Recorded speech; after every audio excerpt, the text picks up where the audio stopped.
Hi, my name is Raul Perez-Ceballos. I'm an attorney here in Florida. This is the latest edition of Florida Family Law. In this video, I'm going to explore the second district case of Culch versus Culch. It basically gives us some guidance on court-imposed fee sanctions under Section 57105, subsection 1.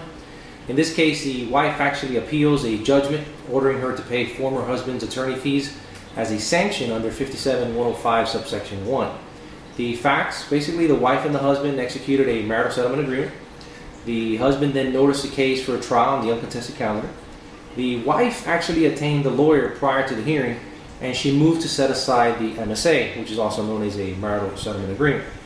She cited three reasons. Number one, she said that she signed due to harassment, coercion, duress, and overreaching. Number two, she says that there was a lack of financial disclosure.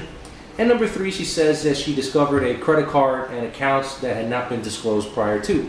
Well, the case went on to trial, and the trial court actually ruled against the wife, finding that the information that the wife claimed had not received prior to signing, she actually had in her possession.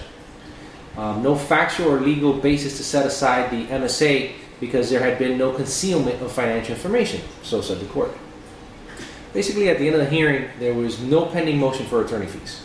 The trial court basically stated that, and I quote, "I'm not going to grant fees to either one of you because we haven't had a fee hearing."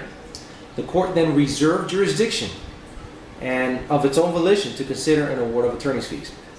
Subsequent thereto, the husband actually filed a motion to tax fees and costs. At that hearing, the court requested both parties to write a memo on whether he can or cannot award those fees. The wife's memo stated that the husband was not entitled because he had not sufficiently pleaded a request prior to the court's ruling, and he had not given notice of his intent to do so. The trial court found the wife's case unnecessary and that she needlessly extended the litigation.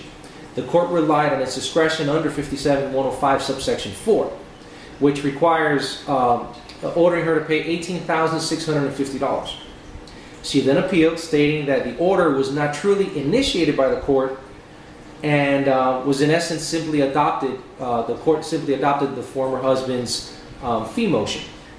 She cited 57105, subsection 4, which basically requires a party give 21 days notice before filing a motion for sanctions so that you could withdraw or correct the motion.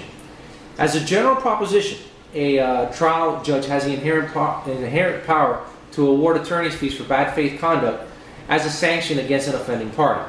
Now, even in the absence of authority, and that's, I can cite Bitterman versus Bitterman, 714 Southern 2nd, 356, 365, Florida, 1998, for that proposition.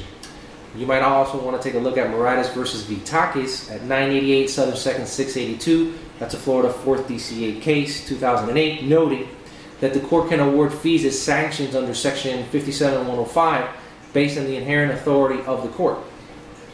If a specific statute applies or rule applies, the trial court should rely on the applicable rule or statute rather than on inherent authority. And for that case, that would be Moakley versus Smallwood, 826 Southern 2nd, 221, Florida, 2002.